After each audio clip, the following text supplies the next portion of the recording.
Hello everyone. आज के जो क्वेश्चन हैं वो यूपी टेट के इन्वायरमेंट के क्वेश्चन हैं, पर्यावरण के क्वेश्चन हैं। तो आज के क्वेश्चन बहुत ज़्यादा एक बढ़िया हैं और एग्ज़ाम में बहुत ज़्यादा आपके रिपीटेड हैं, ठीक है। और इन क्वेश्चन को हमने वन लाइनर वे में लिया है और आज मैं आपको 40 क्वेश्चन कराने वाला हूँ जो कि आपके लिए बहुत ज़्यादा इंपॉर्टेंट हैं। जैसे कि पहला क्वेश्चन ये आता है कि चिपको आंदोलन किससे संबंधित है।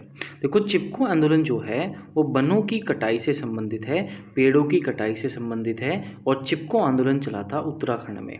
एक सुंदर लाल बहुगुणा थे जिन्होंने चिपको आंदोलन की शुरुआत करी थी। नेक्स्ट क्वेश्चन, अगर कोई आपसे पूछे कि साइलेंट वैली कहाँ स्थित है तो आपको याद रखना है कि साइलेंट वैली जो है वो केरल में स्थित है। नेक्स्ट, प्रोजेक्ट टाइगर कब शुरू हुआ। तो प्रोजेक्ट टाइगर जो है ये आपका 1973 में आपका शुरू हुआ था, project tiger. Next, green house प्रभाव के लिए कौन जिम्मेदार है। तो ग्रीन हाउस प्रभाव के लिए जिम्मेदार होती है कार्बन डाइऑक्साइड, CO2 होती है। कौन होती है? CO2 होती है। नेक्स्ट क्वेश्चन आपका ये है कि बायोडाइवर्सिटी का अर्थ क्या होता है। तो बायोडाइवर्सिटी का अर्थ होता है जीवों की विविधता। तो जीवों की विविधता ही बायोडाइवर्सिटी का अर्थ होता है। पर्यावरण शिक्षा का मुख्य उद्देश्य क्या है। तो पर्यावरण शिक्षा का मुख्य उद्देश्य ये है कि पर्यावरण के प्रति जागरूकता और संरक्षण का भाव विकसित करना। तो पर्यावरण के प्रति अगर आप जागरूकता रखोगे, यही पर्यावरण शिक्षक का मुख्य उद्देश्य है। वन महोत्सव कब मनाया जाता है। तो जुलाई के फर्स्ट वीक में ही आपका वन महोत्सव मनाया जाता है। बहुत बार ये क्वेश्चन पूछा गया कि वन महोत्सव कब मनाया जाता है। नेक्स्ट, ओजोन परत क्या होती है। ओजोन परत वो होती है कि जो सूर्य से आने वाली जो किरणें होती हैं, अल्ट्रावायलेट किरणें होती हैं, उनको आपका बचाती है ओजोन परत। और ओजोन परत को ही आपका भारत मतलब पृथ्वी का सुरक्षा कवच कहते हैं। तो अगर आपसे कोई पूछे कि पृथ्वी का सुरक्षा कवच किसे कहा जाता है तो आपको याद रखना है ओजोन परत को। गंगा एक्शन प्लान कब शुरू हुआ। तो गंगा एक्शन प्लान शुरू हुआ था 1985 में। कब शुरू हुआ गंगा एक्शन प्लान? 1985 में। मानव द्वारा उत्सर्जित मुख्य ग्रीन हाउस गैस कौन सी है। तो मानव द्वारा उत्सर्जित मुख्य ग्रीन हाउस गैस है आपकी कार्बन डाइऑक्साइड। कौन सी है? कार्बन डाइऑक्साइड है। नेक्स्ट चलते हैं। नेक्स्ट है प्रदूषण का क्या अर्थ होता है। देखो, प्रदूषण का अर्थ होता है कि पर्यावरण में जो अवांछित पदार्थ हैं अगर उनकी वृद्धि हो जाए तो वही चीज़ क्या कहलाएगी? प्रदूषण कहलाएगी। ध्वनि प्रदूषण का क्या कारण होता है। तो ध्वनि प्रदूषण का कारण होता है जैसे वाहन हो गए, लाउड स्पीकर हो गए, फैक्ट्रियाँ हो गई, तो ये सब किसका कारण है? ध्वनि प्रदूषण का है। और याद रखना, एक बार एग्जाम में क्वेश्चन पूछा गया कि ध्वनि को किससे मापते हैं, तो याद रखना डेसिमल से मापा जाता है। किससे मापते हैं? डेसिमल से। जलवायु परिवर्तन का मुख्य कारण क्या है। तो जलवायु परिवर्तन का कारण है औद्योगिकरण और वनों की कटाई। प्राकृतिक संसाधन कौन से हैं। तो प्राकृतिक संसाधन हैं जल, वायु, मृदा और खनिज। जल दिवस कब मनाया जाता है। तो याद रखना 22 मार्च को ही आपका हर साल आपका जल दिवस मनाया जाता है। आपको कमेंट में बताना है कि पृथ्वी दिवस, अर्थ डे कब मनाया जाता है। पृथ्वी दिवस आपका कब मनाया जाता है ये आपको कमेंट में हमें बताना है। नेक्स्ट आगे बढ़ते हैं जी। आपका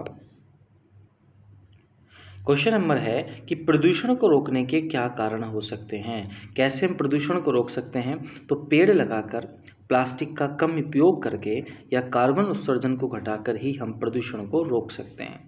जैविक खेती, देखो जैविक खेती जो होती है ये देसी उर्वरक की खेती होती है, मतलब रसायन उर्वरकों का प्रयोग कम करना जिससे मिट्टी की उर्वरता बढ़ेगी, ठीक है। नदी प्रदूषण का मुख्य स्रोत क्या है। तो नदी प्रदूषण का मुख्य स्रोत है औद्योगिक व अपशिष्ट व घरेलू सीवेज। क्या है? औद्योगिक अपशिष्ट व घरेलू सीवेज। सौर ऊर्जा क्या है। सूर्य से मिलने वाली ऊर्जा को ही सौर ऊर्जा कहते हैं। और याद रखना सूर्य से कौन सी गैस निकलती है। तो आपको याद रखना है कि किसी भी तारे से या सूर्य से कौन सी गैस निकलती है, तो याद रखोगे हाइड्रोजन निकलती है। कौन सी निकलती है? हाइड्रोजन। पवन ऊर्जा का उपयोग क्या है। तो पवन ऊर्जा का उपयोग है बिजली उत्पादन करना। भारत का सबसे बड़ा राष्ट्रीय उद्यान कौन सा है? तो भाई याद रखना है, हिमाचल प्रदेश का हिमालयन नेशनल पार्क जो है वो भारत का सबसे बड़ा नेशनल पार्क है। ठीक, चलो जी आगे चलते हैं जी। हम आपको अभी तक हमने 21 क्वेश्चन आपके कर लिए हैं। नेक्स्ट क्वेश्चन आता है, क्वेश्चन नंबर है कि पर्यावरण संरक्षण दिवस कब मनाया जाता है? तो याद रखना, पर्यावरण संरक्षण दिवस 5 जून को मनाया जाता है। जीवाश्म ईंधन क्या है? कोयला, तेल, प्राकृतिक गैस को ही क्या कहते हैं? जीवाश्म ईंधन कहते हैं।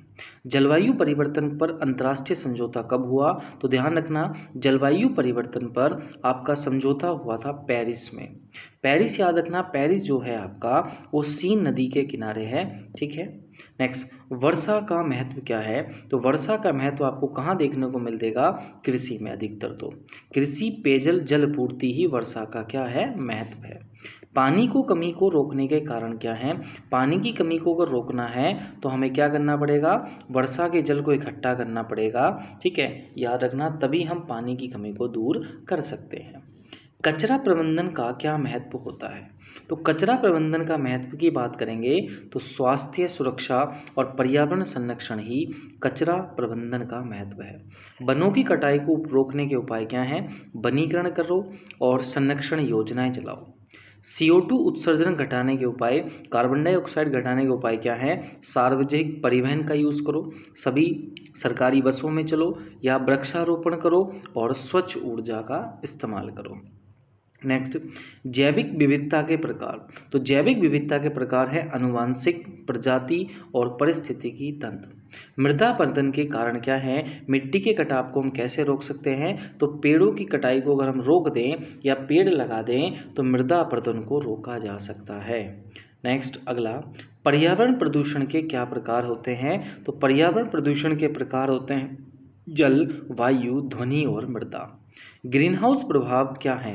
तो ग्रीन हाउस प्रभाव के जो प्रमाण है वो है ग्लोबल वार्मिंग। अगर कार्बन डाइऑक्साइड ज़्यादा होगी तो ग्लोबल वार्मिंग होगी, टेम्परेचर बढ़ेगा। प्लास्टिक प्रदूषण को रोकने के क्या उपाय हैं? तो प्लास्टिक को हम कैसे रोक सकते हैं? पहले तो प्लास्टिक बैग का हमें यूज़ कम करना पड़ेगा और उनका रिसाइकिल होना चाहिए, उनका दोबारा से यूज़ हो जाए। भारत का पहला बायोस्फीयर रिजर्व कौन सा है? तो भारत का पहला बायोस्फीयर रिजर्व है नंदा देवी और ये याद रखना आपको उत्तराखंड में है। नदियों का महत्व क्या है? पानी या पीने का पानी, कृषि ऊर्जा उत्पादन जो है वो नदियों का महत्व है। मतलब नदियों के पानी से हमें क्या मिलता है? पीने का पानी मिलता है। और आपको याद रखना, नदियों का जो पानी होता है वो स्वच्छ पानी होता है, तभी तो पीने वाला पानी है। अपशिष्ट जल का पुनः चक्रण। तो अपशिष्ट जल का पुनः चक्रण क्या होता है? रिसाइकिल और पुनः जल का उपयोग करना। मतलब अपशिष्ट जल का मतलब होगा कि जो खराब पानी है उसको दोबारा से सही करके हम यूज़ में ले सकें। नेक्स्ट क्वेश्चन, प्राकृतिक आपदा का उदाहरण क्या होता है? तो प्राकृतिक आपदा होती है जैसे भूकंप आ गया, बाढ़ आ गई, तूफान आ गया। हरित क्रांति का उद्देश्य क्या था? कृषि के उत्पादन को बढ़ाना ही हरित क्रांति का उद्देश्य था। अगर कोई आपसे पूछे कि भारत में हरित क्रांति के जनक कौन है, तो याद रखना, हरित क्रांति के जनक हैं MS स्वामीनाथन। कौन थे? MS स्वामीनाथन थे आपके। जैव ईंधन क्या है? तो पौधों और जीवों से बनने वाले ईंधन को ही हम क्या कहते हैं? जैव ईंधन आपका कहते हैं। अगर वीडियो अच्छी लगी हो तो बिल्कुल कमेंट करना है और चैनल को अगर आपने सब्सक्राइब नहीं किया है तो अभी तक आप कर दीजिएगा सब्सक्राइब। मिलते हैं नेक्स्ट वीडियो में, तब तक के लिए जय हिंद, जय भारत मेरे दोस्तों।